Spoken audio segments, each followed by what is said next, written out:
Olha, galera, vamos acompanhar aí as últimas informações do Timão, que joga amanhã às 21h30 contra o Fluminense. E Milan vai esperar a Copa para tratar sobre compra de André. Vamos acompanhar aí as últimas informações. Muito assunto para falar. A gente começa com o nosso giro de repórteres mais uma vez, falando sobre o Corinthians. Salazar já deu uma pitadinha para quem está em casa e agora traz para nós a apuração sobre essa situação do meio-campista André. Será que ele vai embora, Salazar? A proposta melhorou do Milan? Aí é que tá, né, Michele? Boa noite mais uma vez para todo mundo que está aqui acompanhando o Gazeta Esportiva, para você, Michele. Negociação a gente sabe como é que é, né, Michele? Cada dia é uma novidade, a cada reunião, a cada conversa interna entre os clubes, tudo pode mudar. O Corinthians tem a esperança de que o Milan apareça com uma proposta melhor, como nós informamos, inclusive ontem aqui no Gazeta Esportiva, mas tivemos a informação de que de ontem para hoje houve uma reunião entre os dirigentes do Milan e o clube italiano, segundo a nossa apuração aqui da TV Gazeta, decidiu que vai aguardar a Copa do Mundo e a janela do meio do ano. Isso significa que a tendência é de que o Milan não suba a proposta neste momento, que o Milan não apresente uma nova proposta neste momento, lembrando que a última chegou a atingir 18 milhões de euros, contando bônus, bonificações ali por metas a serem alcançadas, seriam, na verdade, cerca de 15 milhões de euros para a mão do Corinthians. O Milan decidiu agora dar um passo para trás, analisar, esperar a Copa do Mundo, a janela, para então avaliar novamente se vem forte para levar o André para a Itália. Michele. Muito bom, Salazar. Então quer dizer que o Milan dá uma recuada, fala que vai esperar a Copa do Mundo, não aumenta a proposta. E aí eu pergunto para o jogador, para o Milan, Miller, que entende muito do Milan também. Miller, 18 milhões de euros pelo volante André, do Corinthians. Mas aí o Corinthians ia receber em 3 anos, né? Mas pensando que fosse à vista, é um valor a se considerar? Tem que vender ou não tem que vender? Olha, Michele, a proposta era baixa, né? Pelo talento que é o André, jovem jogador. Só que tem um detalhe aí, o Milan não vai aumentar a proposta, até porque o Milan tá certo, né? O Corinthians tinha aceitado a proposta inicial, aí deu para trás. Por isso que o Milan ameaçou ir para a FIFA. Então o Milan não vai aumentar a proposta simplesmente porque o Corinthians tinha aceitado a sua primeira proposta. Dado okay. Exatamente, como é que ele vai aumentar? Não tem condição, então por isso que o Milan, como disse o Salazar, vai permanecer com a mesma proposta. Quer vender por esses 18 milhões? Eu compro, como foi acordado anteriormente. Já que vocês não querem vender, querem mais, então eu não vou comprar mais. Mas o Corinthians está absolutamente coberto de razão nesse caso, muito por mérito do Dorival. Naquela entrevista coletiva que a gente acompanhou ao vivo aqui no Mesa Redonda da TV Gazeta, o Dorival ele externou que o negócio seria uma furada para o Corinthians. Houve uma crise interna, o Corinthians recuou e aí o Milan, a partir de agora, se realmente quiser o jogador, está claro e evidente que naqueles moldes não vai acontecer. Ele pode até não aumentar a proposta. A proposta não chegou. Onde a fumaça, fogo. É claro, se for fazer uma nova proposta, será com a abertura da janela, porque ali o negócio pode ser concretizado. Mas o que é importante para o Corinthians nesse momento é que por esse valor não sai, pela condição que foi apresentada não sai, e isso seria muito ruim para o Corinthians. Mas tinha aceitado, Raí. Isso que eu tô falando. Ok. Isso Tinha aceitado. Como é que o Milan vai aumentar a proposta? O Dorival tá certo. Perfeito, é isso. Não, Mas eu o Corinthians concordo com está você. errado, de certa forma. Claro. Está errado, porque o Corinthians fez uma corrigiu a proposta. rota, gente. O Corinthians corrigiu a rota. Eu entendo, mas você Será conhece. que corrigiu a tempo? Porque sabe que nessas propostas tem e-mail, tem assinatura de pré-contrato. Sabe como é que é? Mas parece que não tinha assinatura do presidente ou de quem. O negócio parece que no campo jurídico, Miller, não evoluiu, corria-se. Existia o risco de repente, que fosse a FIFA o Milan, mas o Milan tirou o pé, acho que não estava embasado legalmente para isso. E agora, pensando pelo lado do Corinthians, o bom é que se o negócio acontecer, tem que ser bom para o Corinthians também, não só para o André, para todas as partes. E do jeito que estava alinhavado o negócio, era um negócio ruim para o Corinthians. Era bom só para o Milan e para o André. Para o André é muito bom, Milan. Claro. E para o Milan? Futebol europeu, Itália. A cabeça fica atrapalhada numa situação como essa? Até certo ponto o jogador fica chateado sim, até porque ele já tinha recebido a notícia que ia para o Milan. Os seus empresários disseram, olha, fechou o negócio, o Corinthians aceitou e você vai ser vendido. Depois que o Dorival dá aquela declaração, o Corinthians recua, claro, de certa forma, frustra o jogador, mas ele sabe que ele é jovem, bom jogador e tem um futuro grande ainda na Miller, Europa. Eu acho que a proposta ela seria boa para o André apenas no aspecto financeiro. Porque Sim, claro. Ir para o futebol europeu e escantear o garoto lá, que ele vai ter muito mais visibilidade com o Corinthians e se valorizar ainda mais. Mas enfim... Bom, tem mais Corinthians no Gazeta Esportiva. Salazar, como é que tá a lista de jogadores que podem ser negociados pelo Timão?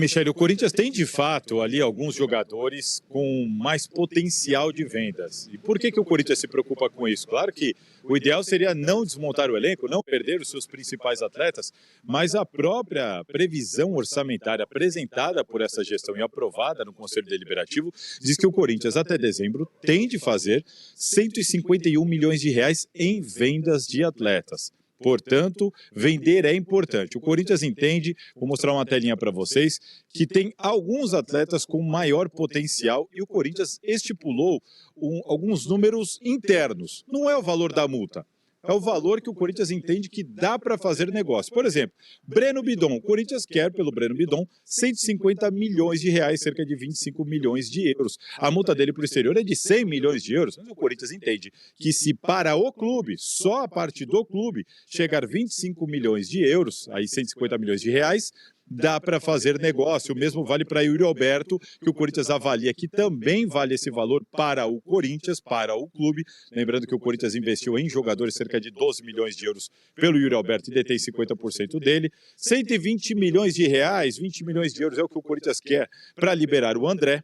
O Guinegão, que o Corinthians já chegou a recusar uma proposta de 18 milhões de euros, o Corinthians entende que se essa proposta chegar aí aos 20 milhões de euros, 120 milhões de reais, dá para fazer negócio. E o Hugo Souza, o Corinthians recentemente recusou uma proposta de 10 milhões de euros, também do Milan, 60 milhões de reais, mas após a Copa do Mundo, na próxima janela, o Corinthians entende que se não chegar nada mais vantajoso do que isso, também dá para fazer negócio. Lembrando que o zagueiro Murilo, que jogou no Corinthians, está no Nottingham Forest da Inglaterra, ele está em negociação, pode ser vendido do Nottingham Forest para o Liverpool. E se isso acontecer, pelos números que estão sendo cogitados lá na Europa, o Corinthians pode arrecadar aí também cerca de 60 milhões de reais, o que ajudaria a bater essa meta aí que o Corinthians precisa de 151 milhões até dezembro. Michele. Muito obrigada, Salazar. Então temos os nomes: Breno Bidon, Yuri Alberto, o André, o Guinegão e o Hugo Souza. Esses 5 nomes são os atletas mais vendáveis e cobiçados externamente do elenco do Corinthians. Primeiro, que se vender os 5, vai ter dinheiro, mas vai acabar com a equipe, né, Miller? Né, Garrafa? Exatamente, com certeza. Aí não dá para vender os 5, né, Garrafa? Se você tiver que fazer uma escolha, porque a escolha pelo aspecto financeiro, você precisa fazer caixa, Tem que fazer 151 eu colocaria de jogadores fundamentais para mim no Corinthians, que eu não abriria mão. Yuri Alberto e o goleiro Hugo. Eu também. Você vender o Hugo, você encontrar uma reposição para o Hugo, hoje é muito difícil. Não, o raio não cai 3 vezes. Então, esses dois aqui eu não liberaria. E aí ficariam aí, né, Bidon, André e o Guinegão. O Guinegão acho que dá para fazer negócio, é um garoto ainda que que tem um futuro promissor, que tem a sua qualidade, mas que não aflorou, já que você precisa vender. Então eu liberaria, se fosse o caso, se surgisse uma proposta, o Guinegão. E aí uma briga boa, Bidon e André, são 2 belíssimos jogadores. Qualquer um desses aqui faria falta, mas Bidon e André, complicado, viu, Miller? Eu, sinceramente... Mas o Corinthians, eu acho que já poderia ter vendido o Guinegão. 18 milhões de euros? Pô, ele jogou poucas partidas. Quer 20? Quer Exatamente. 20? Eu acho que por 18 milhões, o Guinegão deveria ter sido vendido. Mas é que não chegou nenhuma proposta. O Salazar disse que chegou uma proposta de 18 e o Corinthians recusou. Segundo o Salazar falou agora na sua fala. Chegou, e aí o Corinthians... Aí deveria ter vendido. Aí o Corinthians... Em se confirmando essa proposta, aí sim. E aí o Corinthians não quis 18, quer 20 milhões. Pelo o Corinthians Guinegão. quer 20 milhões pelo Guinegão, pelo André. Tem que valorizar. E, garoto da base. 10 pelo Hugo, caso não venha uma proposta melhor depois da Copa, entendeu? O que vai prejudicar o Corinthians, com certeza, será a venda suposta venda do Yuri Alberto e do Hugo. Goleiro. Para mim, Yuri e Hugo são jogadores assim impensáveis. Saindo do elenco, vai realmente trazer vai impactar muito. Vai diminuir muito a qualidade do time. Essa proposta do Guinegão foi no ano passado, tá? Agora, então, é o seguinte. O Corinthians precisa de 151 milhões, certo? De reais. Confere? Então, se vender um jogador aqui, por exemplo, o André, se vender dois, o André e o Guinegão, já ultrapassa. Contando, claro, com essa grana que pode entrar do Murilo, como o Salazar falou. Se entrar essa grana do Murilo, dá uma aliviada, você pelo menos 2 jogadores aqui para que o Corinthians Eu acho que o tenha uma vida saudável, vai ter que vender. Acho que o jogador aqui, Michele, que vai ser vendido primeiro, para mim, vai ser o Bidon. Para você, e se você for... Bom, quem você acha que vai ser vendido primeiro é o Bidon? O Bidon, porque ele é um excelente jogador. Ele tá mais na frente. Ele é jovem, ele tá adiantado. Ele tá muito valorizado. Não é o André? Sim, o André teve a proposta que foi do Milan, mas eu acho que o Bidon vai receber uma proposta muito maior. Agora, se vocês fossem o Corinthians e você tivesse que vender um jogador desses 5, qual você vendia? Eu como presidente? Claro, de imediato, o Guinegão. Porque ele não vai fazer falta no time titular. Equipe, tá. E você, Garrafa? Ele não é titular nesse momento, né? Ele é uma opção. Mas eu não entendo que teria que liberar também. O ideal seria não liberar nenhum desses jogadores. São jogadores importantíssimos, assim como o Guinegão. Mas como tem que liberar, então você vai excluindo. O Guinegão ainda não se firmou como titular. Então o Guinegão poderia ser a primeira opção. Mas vamos torcer para o Guinegão continuar no Corinthians e fazendo os gols que a torcida tanto espera. Ô, Miller, vou perguntar uma coisa pro Miller, depois ele responde. Quando um atleta tá indo, tipo o Guinegão, menino, jovem, né? Tá indo pra fora, qual é o melhor destino para ir? Daqui a pouco você responde. Então, por exemplo, na Europa, é Ásia, é África, e qual país, né? Ele vai falar, porque Miller, conhece muito, já foi para muito lugar desse planeta Terra. Novo contato com o Salazar para falar sobre Memphis Depay. Conta pra gente como que está a situação do jogador lá na Holanda. Pois é, Michele, acho que nem o Memphis imaginaria que ele corre risco de não ir para a Copa do Mundo. Só que depois da entrevista do Ronald como técnico da seleção da Holanda e ex-jogador também da Holanda, acho que essa opção, essa possibilidade ficou muito clara. Vamos dar uma olhada. 8 weken, dus dat is afwachten. Koeman afirmou que Memphis não está chocado. Tiveram uma discussão saudável sobre a lesão. O tempo está acabando. O técnico disse ainda que há muitas partidas pela frente, um jogo a cada 3 dias e que Memphis precisa estar no auge físico para ser convocado, caso contrário não será decisivo. Resta esperar. De meerwaarde die zou moeten zijn. Bom, não precisa nem dizer, né? Memphis, camisa 10 da Holanda, maior artilheiro da história da seleção holandesa, marcou gols nessas últimas partidas, vinha sendo convocado mesmo enquanto jogador do Corinthians, ou seja, estava nos planos. Só que agora ele precisa de, no mínimo, mais 3 semanas de tratamento.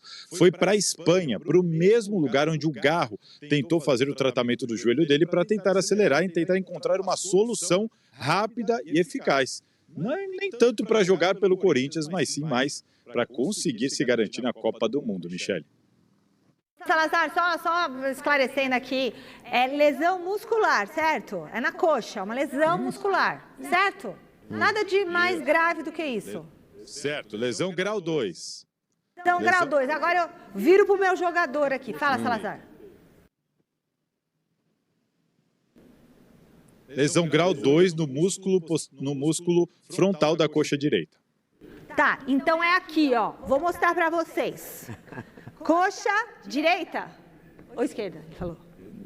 Direita. Se for a direita, é um aqui. É direita, Salazar? Você falou direita. É isso, aqui, ó. É uma lesão aqui. Direita. Miller, Liga. jogador. Essa lesão dá para Memphis Depay, principal artilheiro da equipe, ir para a Copa ou não? Na minha época, com uma lesão grau 2, isso estou falando de 30 anos atrás, que não tinha o recurso que tem a fisioterapia hoje. Grau 2, 2 semanas. 2 semanas, na terceira tá voando. Já estava treinando na tal da transição. Então, mas nos dias de hoje, com tudo avançado, uma lesão grau 2 é 3 semanas, ou seja, 21 dias. 21 dias, mas toma uns choquinhos. Para você, Memphis Depay, vai para a Copa ou não vai? Para mim, ele vai para a Copa. Vai para a Copa, vai fazer um monte de gol. Ele vai chegar Um na Copa monte já mesmo. não sei, Michele, Ah, calma. vai fazer um monte de Calma, gol. Michele. Esse homem Que ele olha, vai- olha, tá em que plena ele vai à forma. Copa, vai. Tem gente grande que não vai à Copa. Tem... Daqui a pouco a gente fala sobre isso. Não vai mesmo? Não vai. Ai, gente. De novo, né, Gabi? Ai, vou sentar. Fiquei mal aqui. A maioria dos times... Bom, tem mais Corinthians no Gazeta Esportiva? Claro que tem. Volta para nossa conversa, Salazar.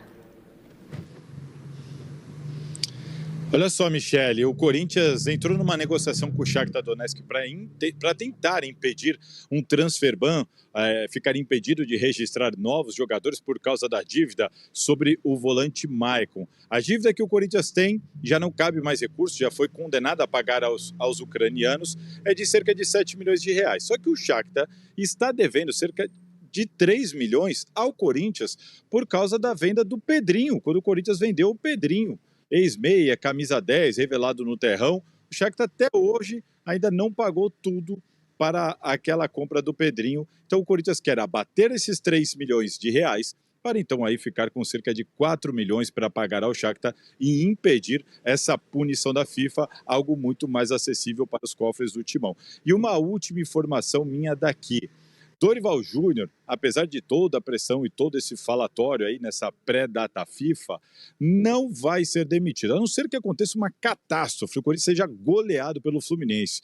Jogando um jogo normal, ganhando, perdendo ou empatando, a diretoria não tem nenhuma intenção de demitir o Dorival Júnior e entende que tudo ainda é muito barulho externo e não interno. A confiança nele continua muito forte. Informação aqui exclusiva da TV Gazeta, Michele.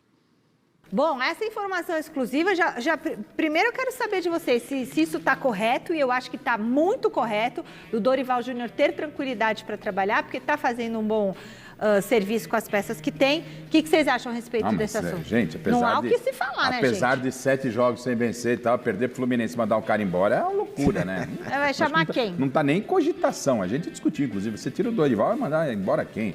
Agora, tem que tomar cuidado com o Palmeiras que está chegando lá na frente. São 7 jogos sem vitória. Aí tem mais uns 2, 3 jogos, é Palmeiras. Aí o bicho pega. Por enquanto, vida que segue. Palmeiras enfrenta Grêmio, quinta, e Bahia no final de semana, no domingo. Sim. E aí, fala, Miller, Dorival Júnior tem que ter paz para trabalhar? Ou já está na hora de dar resultado, 7 jogos sem vencer? Tem que ter paz, porém não terá paz, até porque o Campeonato Brasileiro é cruel. Perder para o Fluminense, se perder, será um resultado normal. Até porque o Fluminense está jogando muita bola. Agora, como disse o Garrafa, no clássico em casa...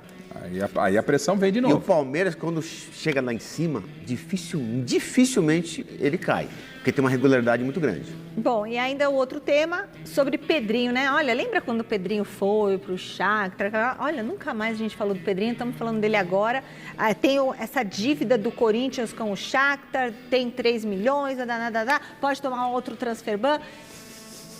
Negócios no mundo da bola e negócios nem sempre muito bem feitos, né, Michele? E o resultado é isso aí, Miller. O Corinthians, infelizmente, o atual presidente tem que encontrar com o passado. Tomara que e um passado negativo, porque uma dívida atrás da outra não tem jeito. Eu não sou mas também dele. estão devendo pro Corinthians, porque o Shakhtar tem uma dívida com o Corinthians. A situação no Corinthians é assim, quando eles acabam de pagar um boleto, o presidente fala, consegui, paguei o boleto. Ele põe na mesa, toca o telefone e tem outra cobrança. Ou já sai da gaveta. Não dá, né? velho. Não tem jeito. Conviver assim com as dívidas é difícil. Como é que vai contratar? Mas Shakhtar Donetsk está lá na Ucrânia, não é? Ucrânia? Shakhtar Donetsk, que está na guerra. Não deve estar tendo nem futebol mas lá. Dívida, tem que ser paga. Não, eu sei, mas acho que o Pedrinho nem deve estar jogando, né? Não, mas é a dívida, não estamos falando do Pedrinho, é a dívida. Eu sei, mas é que eu fiquei pensando agora no Pedrinho. A gente comentou-se muito dele aqui no Gazeta Esportiva há alguns anos. Como será que está a vida dele? Podemos fazer uma entrevista com ele online. Vamos conferir com... Breno Bidon, meio-campista do Corinthians, conquistou uma importante vitória fora de campo, que pode ser determinante para o futuro da carreira dele. O jogador de 21 anos obteve a nacionalidade italiana, o que deve ampliar o leque de oportunidades para ele no mercado europeu, já a partir da próxima janela de transferências. As principais ligas europeias, como Espanha, França e Itália, limitam o número de jogadores estrangeiros em cada clube. Ao obter a cidadania de um país membro da União Europeia, Breno Bidon deixa de ser um extracomunitário. Fernando Brito, empresário da joia do Corinthians, explica como a dupla nacionalidade pode afetar a situação do jogador no mercado da bola. Em termos de preço, não faz diferença, porque isso quem regula é o mercado, mas aumenta as opções. Os clubes normalmente reservam as vagas de extracomunitário para o jogador que decide o jogo, no geral atacantes. Zagueiro ou volante, por mais que eles gostem do atleta, eles preferem formar em casa. Nessas vagas de estrangeiros, eles vão investir mais dinheiro, tomar risco, argumenta o agente, que ainda completa. O cenário muda completamente a partir de agora. Antes, o Breno brigava por uma das 3 vagas de estrangeiro de cada clube europeu. Agora, as possibilidades são muito maiores. A busca pela cidadania europeia era um desejo antigo do jogador, família e staff.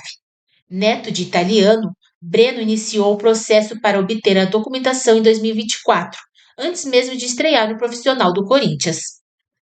Apesar de já ser considerado um cidadão italiano, ele ainda precisa finalizar o processo burocrático e obter o passaporte europeu, o que pode levar mais alguns meses. A novidade chega em boa hora para o jogador, já consolidado na equipe e com 3 títulos conquistados pelo Timão. O jovem vê com bons olhos uma transferência para o exterior. Isso, porém, depende de aval da diretoria corintiana, que detém 90% dos direitos econômicos dele.